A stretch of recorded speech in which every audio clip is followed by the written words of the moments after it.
Muchas gracias, queridos amigos, por estar en sintonía.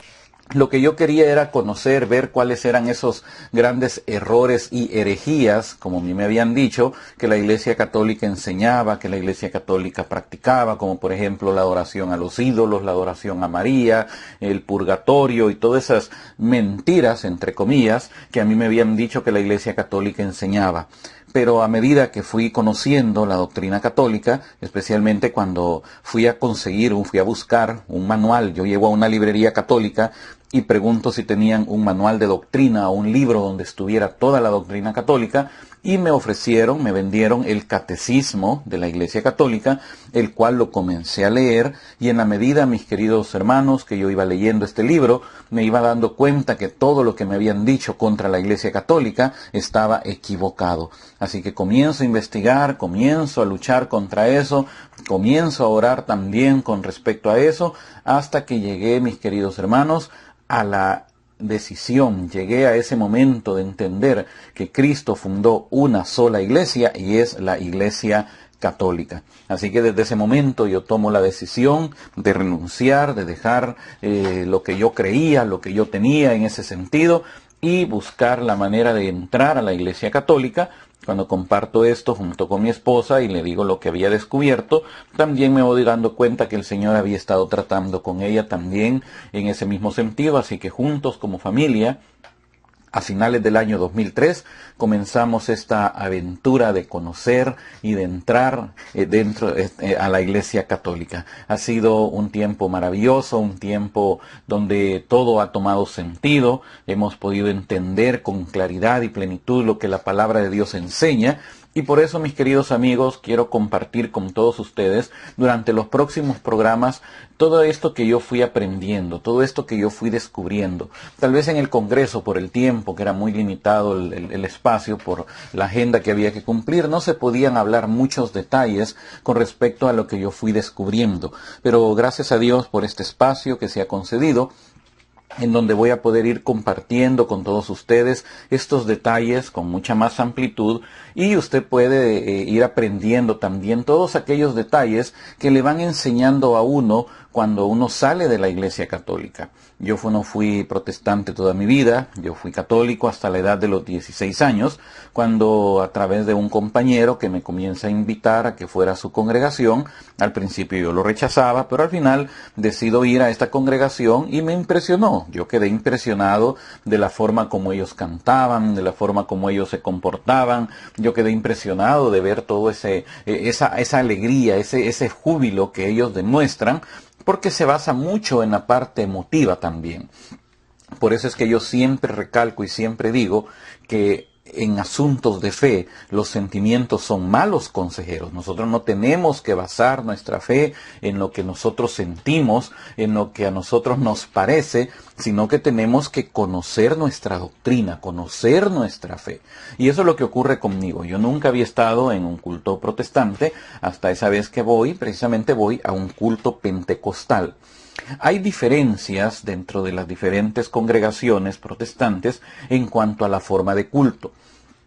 Yo voy a una congregación pentecostal.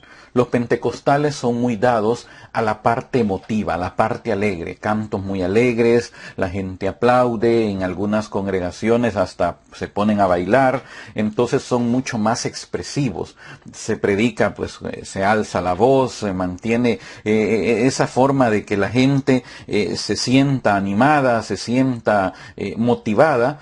Así se hace dentro de los cultos pentecostales. Pero hay otro tipo de congregaciones o de denominaciones que se les llama fundamentales, como por ejemplo los bautistas, los presbiterianos, que son un poco más ritualistas, son más sobrios en su culto. No hay aplausos, no hay movimientos, no hay baile, cantan con un himnario y hay un pianista o un tecladista que está tocando himnos antiguos de sus congregaciones, y luego pues pasa la exposición de la predicación de una manera muy tranquila, sin exabruptos, sin gritos, no como se hace en el ámbito pentecostal. Pero yo llego a esta congregación pentecostal, yo pues era un jovencito, 16 años, y yo quedé impresionado al ver eso. Y más que todo porque como yo estaba acostumbrado durante toda mi niñez y esa parte de la adolescencia a ir a misa y sin entender lo que estaba ocurriendo dentro de la misa. Porque eso, mis queridos hermanos, es un problema especialmente para los jóvenes. Cuando sus padres no son personas que conocen su fe, que viven su fe, entonces no pueden transmitir esa vivencia de la fe a sus hijos. Simplemente van a la iglesia porque pues hay que cumplir y pues somos católicos y los católicos van a misa. Algunos llegan al extremo de decir que ellos solo van a misa cuando les nace, entonces asisten a la iglesia y como no entienden lo que está ocurriendo, no tienen el conocimiento de la doctrina, entonces una misa puede convertirse en algo aburrido, en algo monótono, en algo sin sentido inclusive. Recuerdo una frase que decía San José María Escrivá, fundador del Opus Dei, y él decía: tú sientes, tú crees o tú sientes que la misa es larga, es porque tu amor es corto. Y eso es lo que ocurre con muchas personas, y eso es lo que ocurrió conmigo. Ir a una misa, una celebración eucarística, sin entender lo que estaba ocurriendo, solamente pues creer que era Dios el que estaba ahí, pero sin entender en sí, en el fondo, la doctrina, lo que la misa significa, entonces se volvía algo monótono, algo aburrido, algo que pues había que ir a hacer porque pues éramos católicos y los católicos pues van a misa. Pero cuando yo llego a esta congregación protestante, yo quedé impresionado de ver cómo cantaban, cómo aplaudían, luego la predicación del pastor, muy emotiva. Entonces yo dije, no, esto está bonito acá, aquí me gusta y aquí me voy a quedar. Y ahí estuve, ahí me quedé en esa denominación por 20 años, aunque en esa congregación estuve aproximadamente unos 6 años nada más, porque luego salí ya a trabajar al campo pastoral. Entonces, mis queridos hermanos, yo entro a esta congregación en donde al principio pues todo fue muy bonito, yo estaba muy entusiasmado, yo ya compré mi primera Biblia, la primera Biblia que entra a nuestra casa, que es la Biblia Reina Valera, que en el transcurso de los programas vamos también a hacer un apartado para explicar precisamente cuál es el problema de esta Biblia. Y yo comienzo a asistir a este culto en donde pues me sentía muy contento, muy emocionado. Pues encontré a varios amigos, compañeros de mi colegio que asistían ahí. Entonces yo me sentí muy bien recibido, pues me sentí muy bien tratado y eso hizo que pues me entusiasmara cada vez más. Hasta que al tener 3 meses de estar yendo a esa congregación, me dijeron que yo tenía que ir a unas clases para bautizarme. Mis queridos amigos, ahí es donde comienza ya el cambio de mentalidad.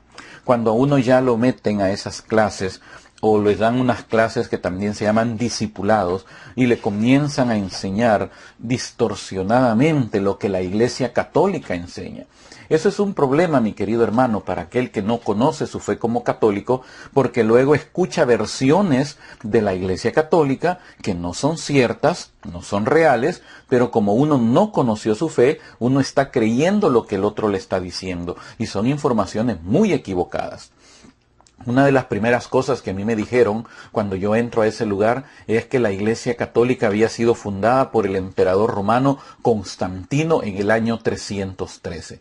Me dijeron que Constantino fundó la Iglesia Católica, que él lo que hizo fue paganizar la Iglesia Católica a tal punto que él trajo todos los elementos de su adoración pagana y los fue cambiando por elementos cristianos. Por ejemplo, él era adorador de un demonio llamado Semiramis y lo que él hizo fue cambiarle el nombre por María, instituyendo la adoración a la diosa madre. Luego me enseñaron que el sacerdote, cuando está realizando la consagración, lo que él está haciendo son invocaciones diabólicas para que el católico, cuando pase a comulgar, lo que está recibiendo son legiones de demonios para tenerlo cegado en el sistema católico romano. Me enseñaron de que la Iglesia Católica es la gran ramera del Apocalipsis. Y bueno, mis queridos hermanos, me enseñaron tantas cosas que en 3 meses a mí me cambiaron completamente la mente, el corazón. Yo ya no quería saber nada de la Iglesia Católica, yo no quería saber nada de los sacerdotes, yo le daba gracias a Dios de acuerdo a lo que ellos me habían dicho, porque yo había logrado salir de la Iglesia Católica, porque eso fue lo que nos dijeron en una de las primeras clases. Ustedes tienen que darle gracias a Dios por haberse salido de la Iglesia Católica, porque la Iglesia Católica es la gran ramera, es la Babilonia, y ustedes tienen que estar agradecidos porque el Señor los ha sacado de ahí. Mis queridos hermanos, ¿De dónde sacan ellos que la Iglesia Católica es la gran ramera? No hay una base fundamental para afirmar esa situación. Simplemente es un invento de ellos, porque no hay manera de que ellos puedan comprobar que la Iglesia Católica es la gran ramera del Apocalipsis. Y aquí hay varios detalles importantes que yo quiero que usted vaya tomando en cuenta. Una de las primeras cosas que le enseñan a uno es que uno tiene que aceptar y creer solamente lo que la Biblia dice.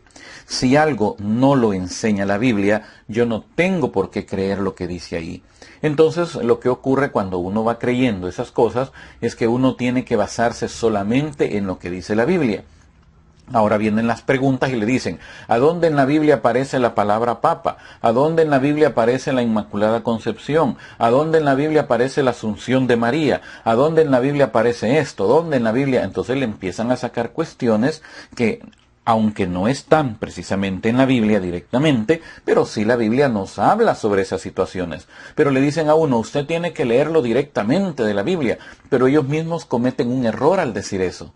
Porque cuando le dicen a uno, usted tiene que creer solo en lo que dice la Biblia, y si la Biblia no lo dice, no lo tiene que creer, entonces ellos mismos se ponen la soga al cuello, porque ellos dicen que la gran ramera es la Iglesia Católica, pero la palabra católica no aparece en la Biblia tampoco, y ellos mismos lo afirman. Ellos dicen, muéstreme en la Biblia donde dice que la iglesia que fundó Cristo es la Iglesia Católica, enséñeme dónde dice la palabra católico. Claro, la palabra católico no aparece en la Biblia, pero ¿qué pasa cuando ellos dicen que la Iglesia Católica es la gran ramera? Tampoco en el pasaje de Apocalipsis 17 aparece la palabra católico. Entonces, ¿por qué dicen que Apocalipsis 17 se refiere a la Iglesia Católica si la palabra católica no aparece en Apocalipsis 17? Le voy a leer lo que dice Apocalipsis 17, versículos del 1 al 6. Vino entonces uno de los 7 ángeles que tenía las 7 copas y habló conmigo diciéndome, ven acá y te mostraré la sentencia contra la gran ramera, la que está sentada sobre muchas aguas, con la cual han fornicado los reyes de la tierra y los moradores de la tierra se han embriagado con el vino de su fornicación. Y me llevó en el espíritu al desierto, vi una mujer sentada sobre una bestia escarlata llena de nombres de blasfemia que tenía 7 cabezas y 10 cuernos. Y la mujer estaba vestida de púrpura y escarlata. Este es el primer punto cuando le dicen a uno, ya ve, la Iglesia Católica se viste de púrpura, se viste de escarlata, porque el púrpura es el color morado, el escarlata es el color rojo, y le dicen, la gran ramera se viste de morado y de rojo, y la Iglesia Católica también se viste de morado y de rojo, porque ellos toman la idea de que como ven a la iglesia vestida de morado en algunos tiempos litúrgicos como Adviento y Cuaresma, y el color rojo que la iglesia lo ocupa especialmente el día de Pentecostés o cuando son las celebraciones de los mártires, los cardenales visten de rojo. Entonces ellos dicen, bueno, usted se da cuenta, la Iglesia Católica se viste de morado y de rojo y la gran ramera se viste de morado y de rojo, así que la Iglesia Católica es la gran ramera. Pero aquí vienen varios detalles importantes, mi querido hermano. El católico realmente conocedor de su fe, de su doctrina, sabe muy bien que la iglesia no solamente se viste de morado y de rojo. Es más, el morado y el rojo solamente son unos cuantas semanas y el rojo solamente es una vez en el año y luego esporádicamente cuando son las fiestas de los mártires.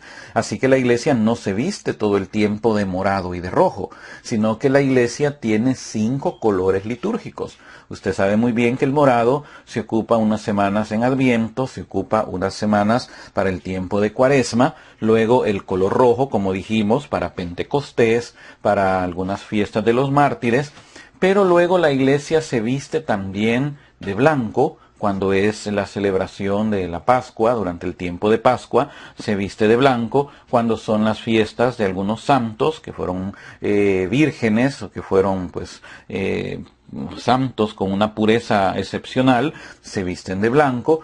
Y también el color verde, que es el color que ocupa la mayor parte del calendario litúrgico.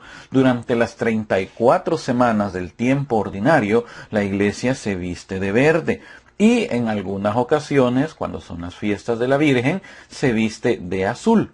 Y entre todos esos días, hay hay un día en Cuaresma y un día en Adviento, donde la iglesia se viste de color rosado. Entonces se da cuenta que no solamente se viste de morado y de rojo, sino que la iglesia tiene 5 colores litúrgicos primarios, que son el morado, el rojo, el blanco, el verde y el azul para las fiestas de la Virgen.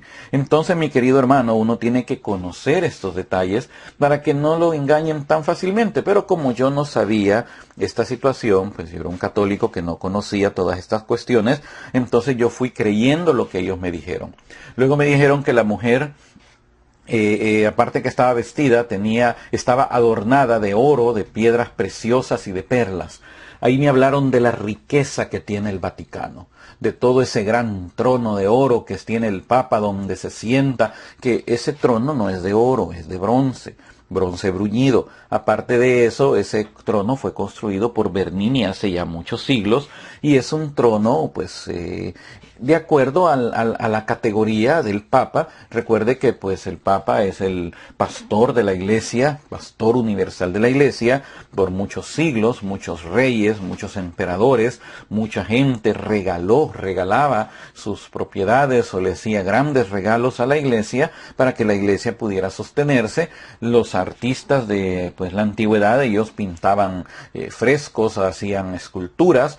Todo eso, mi querido hermano, ahora no tiene un valor comercial, porque ¿cuánto puede costar los frescos en la Capilla Sixtina? ¿Cuánto podría costar la imagen que está de la Piedad, esculpida por Miguel Ángel? ¿Cuánto podría costar todo ese tipo de obras de arte si no tienen un valor? Es incalculable, aparte que son patrimonio de la humanidad, no se pueden vender. Entonces dicen de que la iglesia está vestida o está adornada de oro, de piedras preciosas, de perlas, hablando de toda la riqueza que tiene el Papa, que tiene el Vaticano, cuando todo eso es propiedad de la Iglesia, no es propiedad del Papa. Dicen, sí, pero si el Papa vendiera el Vaticano y vendiera todo lo que tiene ahí, se acabara el hambre en el mundo, pero nadie está dispuesto a vender su casa tampoco. O sea, solo quieren que el Papa venda todo, pero el Papa no puede vender nada porque no es del Papa. Todo eso es de la Iglesia. El Papa es el pastor de la Iglesia. Entonces todo lo que está dentro de la Iglesia, dentro de la Santa Sede, no es pertenencia privada o personal del Papa. Todo eso es de la Iglesia. Entonces son detalles, queridos hermanos, que atacan a nuestra Iglesia porque creen que la Iglesia tiene la obligación de vender todo para que se acabe el hambre en el mundo, pero nadie más lo hace, nadie más lo quiere hacer. También dice en Apocalipsis 17 que tenía en la mano un cáliz de oro lleno de abominación y de la inmundicia de su fornicación. Ese cáliz de oro, me dijeron a mí, es la copa que el sacerdote levanta en cada misa, que está llena de abominación, que está llena de fornicación, que está llena de todas esas invocaciones satánicas que hacen los sacerdotes. Y por último, la mujer dice que está ebria de la sangre de los santos y de la sangre de los mártires de Jesús. Son todos los que la Iglesia Católica asesinó durante la Inquisición, durante las cruzadas, y que está manchada de sangre. Y bueno, le cambian a uno, mi querido hermano, le meten todas estas ideas en la cabeza de que fue fundada por Constantino, que él apostató de la fe. Entonces uno va creyendo toda esta información precisamente porque uno no tiene el conocimiento de la doctrina. Durante los próximos programas, con la ayuda de Dios, vamos a estar explicando todos estos detalles. Así que después de que yo iba entendiendo esto que me iban enseñando, lo iba creyendo, pues poco a poco yo me iba alejando más de la Iglesia Católica hasta tal punto que yo no quería saber nada de la Iglesia Católica. Pero como en la familia yo era el primero que estaba dando ese paso de salirse de la Iglesia Católica, pues yo pues tenía el conflicto de que mis papás todavía asistían a misa, aunque poco a poco fueron dejando de asistir. Solamente iba mi abuela nada más a misa y ya pues yo tenía que acompañarlo, pues yo tenía 16 años, pues tenía que acompañar a mis papás, pero ya poco a poco yo iba dejando de entrar a la iglesia. Ya no iba entrando en los primeros 3, 4, 5 meses, yo ya no entraba, ya me iba quedando afuera, pues porque yo ya poco a poco iba dejando de creer y había dejado de creer en lo que enseñaba la iglesia.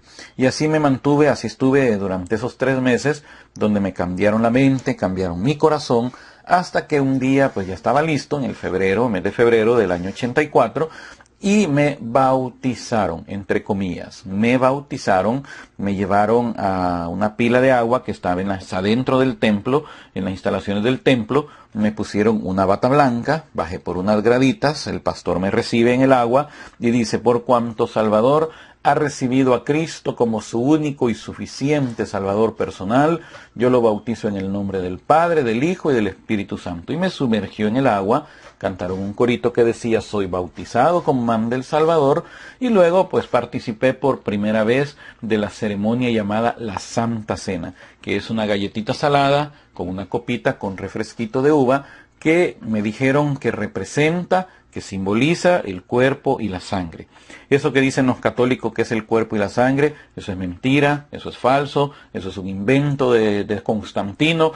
Jesús nunca dijo que ese pan era él dijo nada más que esto era un memorial, un símbolo, eso fue lo que me enseñaron a mí, así que yo pues comencé a creer en eso, y por primera vez en febrero de 1984 me comí mi primer pedacito de galleta con mi primer copita de refresquito de uva, y así estuve por 20 años comiendo galletitas saladas y comiendo refresquito y tomando el refresquito de uva, diciendo que eso representaba el cuerpo y representaba la sangre de Cristo. Luego me dieron un certificado en donde decía que a partir de ese momento yo era miembro en propiedad de las Asambleas de Dios. Así como usted lo escucha, así decía el cartoncito que me dieron, el certificado, que a partir de esa fecha yo era miembro en propiedad. Y esa es la frase como se le usa: miembro en propiedad. Uno se hace miembro en propiedad de una congregación, le dan su carnet de membresía a uno, y uno tiene que a partir de ese momento pues estar pagando sus diezmos como una manera, como una cuota, si lo podemos ver así, de membresía, donde yo pues pago mis diezmos, y eso me garantiza que yo voy a tener una acreditación, un reconocimiento como miembro en propiedad de esa denominación. Y bueno, para mí pues todo era maravilloso. Yo estaba muy contento, yo estaba agradecido con Dios que me había mostrado la verdad, que me había mostrado la fe. Empiezo a ir a la clase de jóvenes después, otra vez me reincorporo. Ahora yo estaba preparado para el siguiente paso, que era entrar a la vida religiosa dentro del protestantismo. Porque hubo un momento que yo dije, bueno, si en determinado momento yo quería entregarle mi vida al Señor, yo quería servir al Señor, en lo equivocado que andaba siendo católico, porque así pensé yo en ese momento, pues ahora que yo conozco la verdad, hoy le tengo que entregar mi vida al Señor, hoy tengo que servirle a Él, y mi objetivo a partir de ese momento es rescatar, salvar las almas de todos esos pobres católicos ignorantes que andan equivocados, que andan perdidos, que andan extraviados, y yo tengo que predicarles el verdadero evangelio de Jesucristo y salvar a todas esas almas. Por esa razón es que en 1987 yo dejo la universidad, dejo la facultad de medicina donde estaba iniciando mis estudios, para entrar a la universidad de mi denominación a estudiar en la facultad de teología. Así que estudié mi licenciatura en teología, me gradué en el año 1992, después de haber realizado 2 prácticas, una práctica local que era fundar una congregación, y luego una práctica internacional donde estuve un tiempo como misionero en el país de Belice. Y de esa manera yo me incorporé propiamente al servicio, al pastorado, después de ir cumpliendo pues ciertas etapas, ciertos procesos, hasta llegar a ese momento en que ya tuve por fin mi primera credencial como pastor. Según yo estaba en lo correcto, según yo estaba haciendo lo que Dios quería, pero después me fui dando cuenta que realmente el que estaba equivocado era yo. En el Antiguo Testamento, el hombre experimenta en la enfermedad su propia limitación, y al mismo tiempo percibe que ésta se halla misteriosamente vinculada al pecado. Los profetas intuyeron que la enfermedad podía tener también un valor redentor de los pecados propios y ajenos. Así la enfermedad se vivía ante Dios, de quien el hombre imploraba su curación. Esto es bien interesante, querido hermano, porque cuando nosotros leemos la vida de los santos, muchos de ellos padecieron enfermedades, y comentábamos también incluso el caso de aquel profeta, del profeta Eliseo, que dice claramente en la Escritura que él estaba enfermo de la enfermedad de la que él murió. Entonces la enfermedad, de acuerdo a cómo nos lo presenta la doctrina de la Iglesia, nos está diciendo que los antiguos, en el Antiguo Testamento, ellos consideraban, los profetas intuyeron, entendieron que la enfermedad podía tener también un valor redentor de los pecados propios y ajenos. Actualmente esa teología de la prosperidad, esa teología de la confesión positiva, esa teología del pare de sufrir, ha tomado mucho, pues ha logrado mucho terreno, tanto en el ámbito protestante como también dentro de nuestra iglesia. Hemos tenido y hemos recibido mucha influencia de este tipo de teología en muchos movimientos, en muchos ministerios de nuestra iglesia católica, donde ahora enfatizan más la parte de la sanación, de la liberación, de las curaciones, y prácticamente están creando una teología, o han creado una teología en donde dicen que uno tiene que estar bendecido, uno tiene que estar en salud,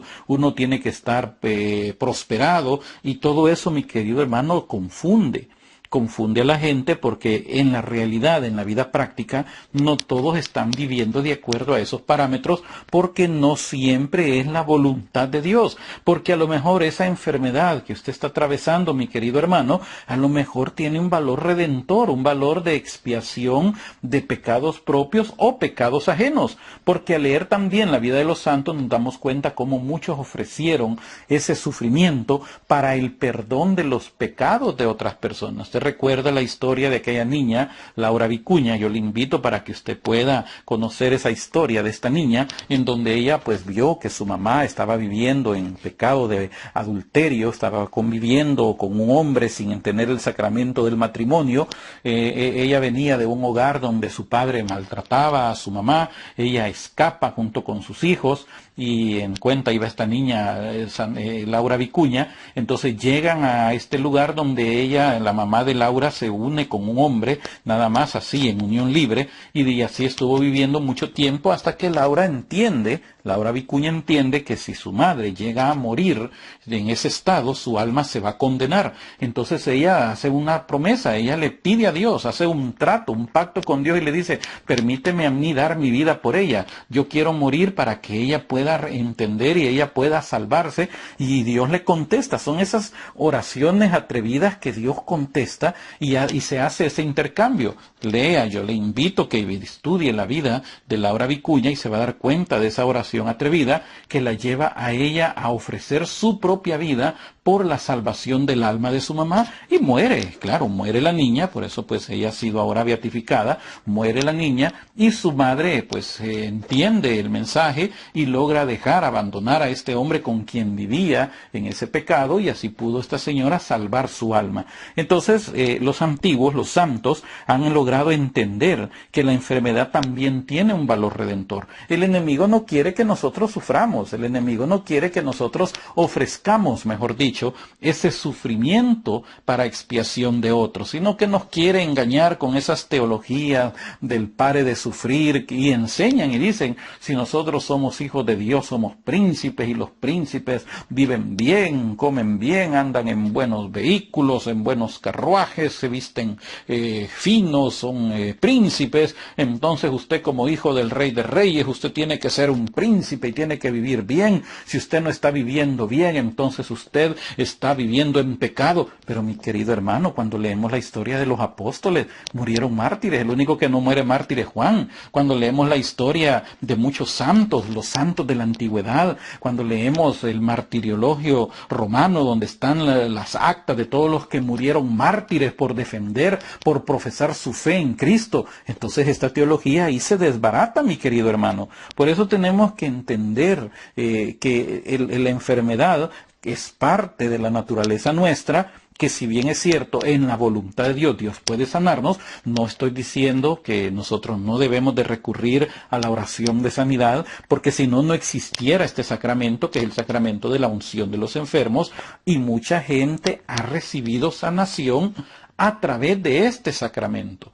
Porque este sacramento no solamente se le da a aquellas personas que ya están en su fase terminal, que ya están en su último suspiro, por decirlo así. No, usted puede ir a donde el sacerdote a pedir que le haga la unción si usted va a pasar por alguna cirugía que representa algún riesgo, por alguna situación que usted considere que su vida puede estar en peligro. Usted puede ir al sacramento de la unción de los enfermos, y el sacerdote lo puede hacer Y es más, hace unos meses yo tuve la oportunidad de estar en una Eucaristía en donde el sacerdote el párroco de esa comunidad había anunciado que iba a hacer una misa de sanación. Entonces yo dije, bueno, vamos a estar en esa misa de sanación, acostumbrado yo a ver misas de sanación de diferentes maneras, pero lo que me llama la atención es que la misa de sanación de este sacerdote fue una Eucaristía litúrgicamente normal.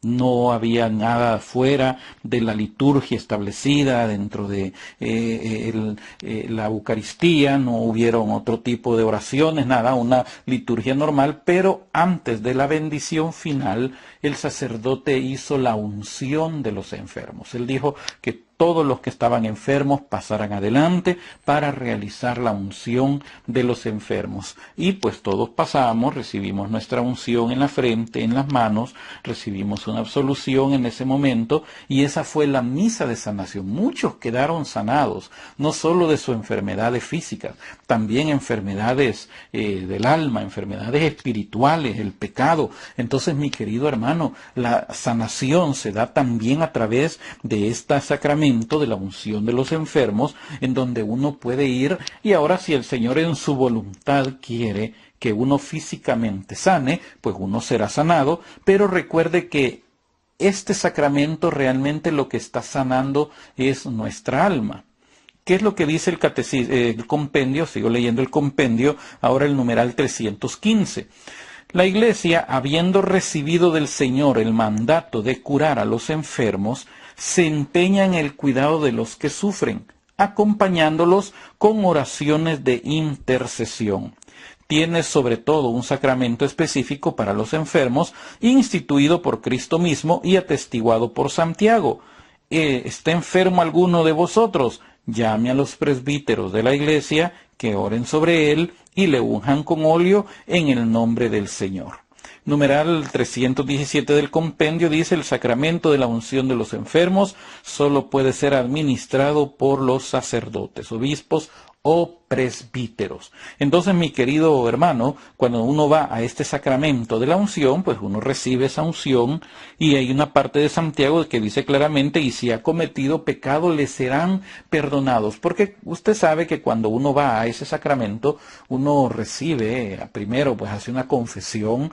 Tiene que ser una confesión muy bien hecha, una confesión general de la vida de uno, en donde uno tiene que pues abrirle su alma al Señor en ese momento, y después de eso uno recibe esa absolución, en donde ahora uno queda limpio de los pecados que uno ha cometido. Después de eso uno recibe la unción de los enfermos y termina con algo que se llama el viático, que es nada menos que la Eucaristía, cuando nosotros venimos y recibimos el cuerpo de Cristo después de haber confesado nuestros pecados y haber sido ungidos por el presbítero o por el obispo. Entonces, en ese momento nosotros podemos decir que estamos muriendo en gracia, estamos muriendo asistidos por la gracia de Dios.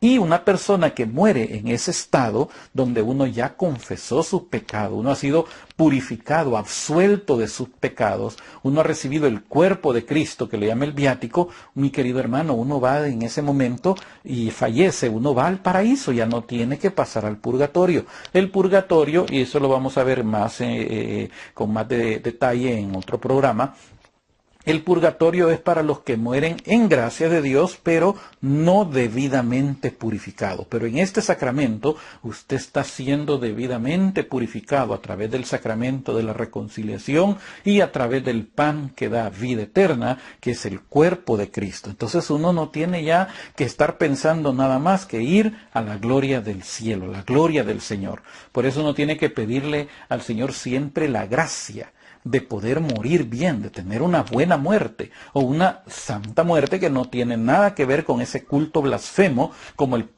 nuestro Papa le acaba de llamar hace poco al culto de ese demonio que le hacen llamar Santa Muerte, que no tiene nada de santa, es un demonio. El Papa hace poco lo acaba de nombrar ya como un culto blasfemo, es un demonio. La misma palabra de Dios dice que la muerte al final será lanzada al lago que arde con fuego y azufre, así que todos los que adoran o veneran a la muerte muerte, lo que están es adorando un demonio. No se confunda, no se deje engañar, pero eso será otro tema. Entonces, cuando uno está en este momento de la unción de los enfermos, prácticamente uno está preparándose para tener una buena muerte. Yo una vez estuve en un retiro, estuve asistiendo en mi búsqueda cuando estábamos recién llegados a la iglesia y que anduve conociendo los diferentes grupos de mi parroquia donde nosotros llegamos. Entonces me invitan y fui a una reunión de un grupo que se llaman Salesianos Cooperadores o Cooperadores Salesianos.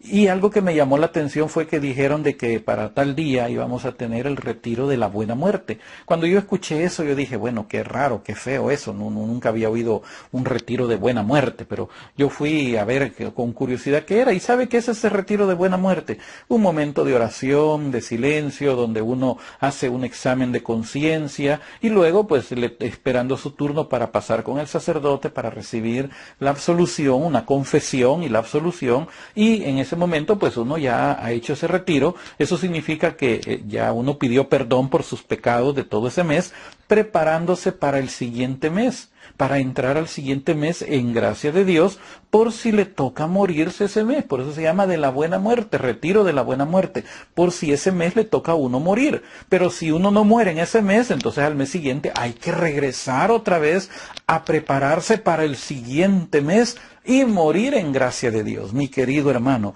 esa tiene que ser nuestra aspiración. No solamente vivir, morir en gracia de Dios, morir preparado para que cuando ese momento llegue, el Señor tenga misericordia de nosotros. Estamos por iniciar el año de la misericordia, donde el Papa ha dado lineamientos para que nosotros podamos vivir esa parte importante del Señor hacia nosotros, esa misericordia. Pero hay que entender, mi querido hermano, que la misericordia solo se alcanza solo la alcanza el que se arrepiente y se convierte. El que no se quiere arrepentir, el que no se quiere convertir, no alcanzará la misericordia de Dios. La palabra de Dios es bien clara. Nadie en pecado mortal podrá entrar a la gloria del cielo. El numeral 1035 del Catecismo es bien claro cuando dice que los que mueren en pecado mortal descienden inmediatamente a sufrir las penas eternas del infierno. Entonces nadie puede estar creyendo de que por el hecho de que uno, Dios es misericordioso y que Dios es amor, entonces yo puedo vivir como me dé la gana, porque de todos modos al final Dios nos va a perdonar. No, mi querido hermano, cuidado con esas teologías, cuidado con esas doctrinas de demonios, como le llamaba San Pablo. Solamente el que se arrepiente, se convierte y deja su vida es el único que alcanza esa misericordia. El que no quiere soltar su pecado no alcanzará nunca la misericordia.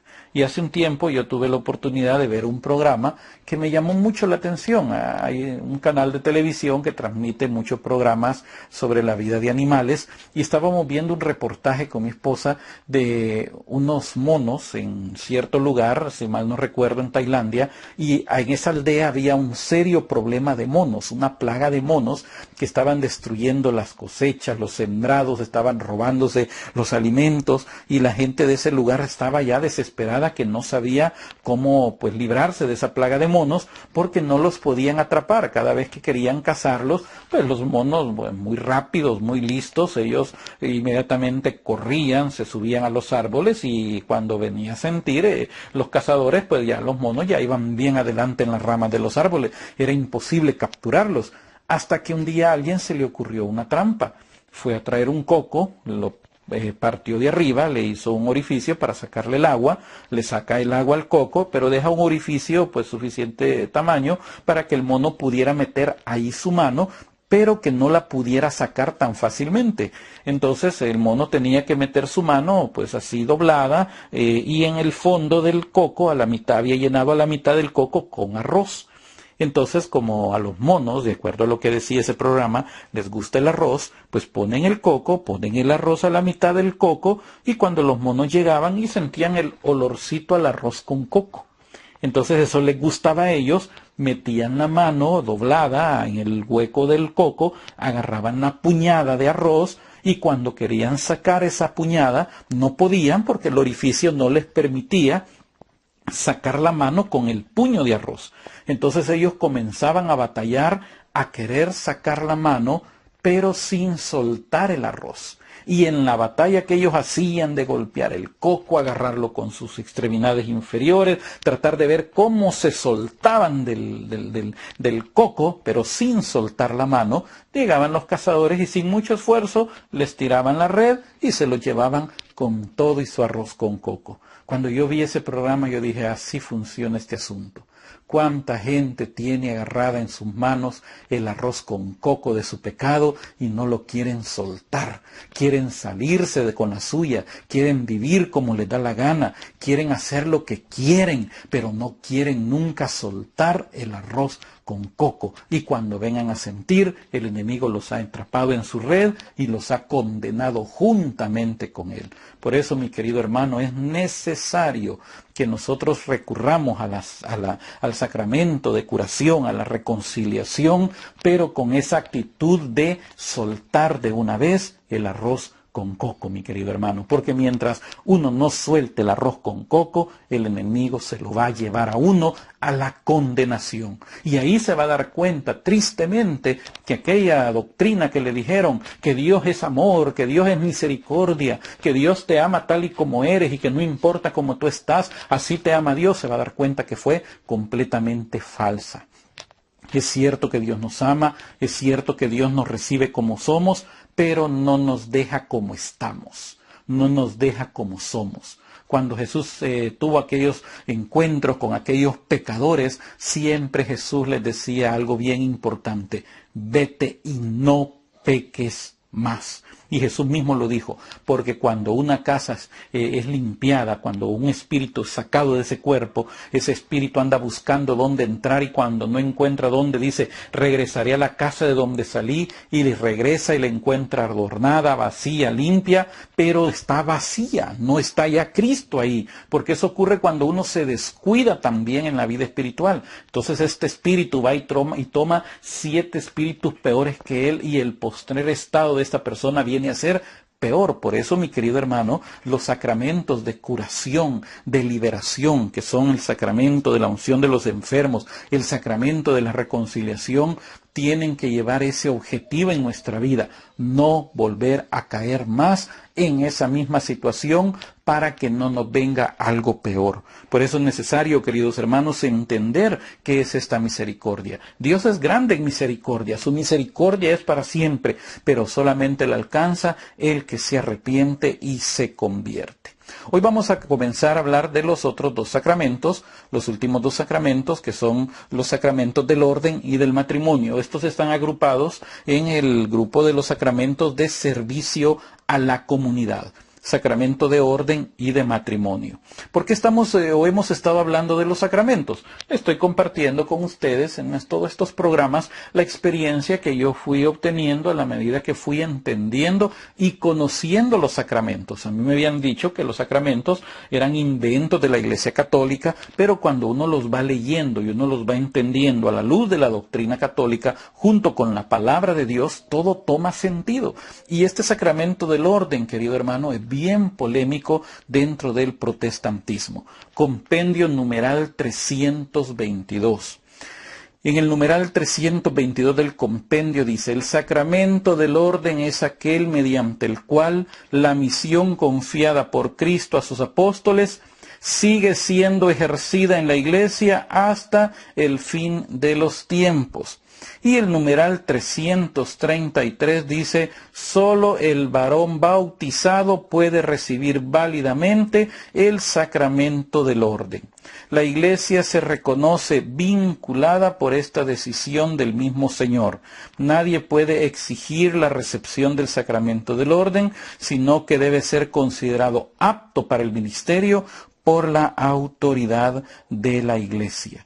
Entonces el sacramento, mi querido hermano, del orden está en la Biblia. Es el sacramento donde establece el Señor a los apóstoles, y los apóstoles después van nombrando a sus auxiliares, que se llamaron presbíteros. Luego vinieron los sucesores de los apóstoles, que son los obispos, y así es como la iglesia tiene esa jerarquía, y los auxiliares de los presbíteros, que son los diáconos. Entonces encontramos que en el orden, en el sacramento del orden, están esos tres estados, que es el diaconado, luego ya el presbiterado y luego el obispado. Pero, ¿qué es lo que nos está diciendo la doctrina? Que este sacramento es aquel mediante el cual la misión confiada por Cristo a sus apóstoles sigue siendo ejercida en la iglesia hasta el fin de los tiempos. Y la iglesia fue dando las reglas para aquellos que se querían dedicar o que eran llamados por el Espíritu Santo para dedicarse al ministerio sagrado. Como nuestro tiempo ha terminado en este programa, manténgase en sintonía. En el próximo programa seguiremos hablando sobre el sacramento del orden.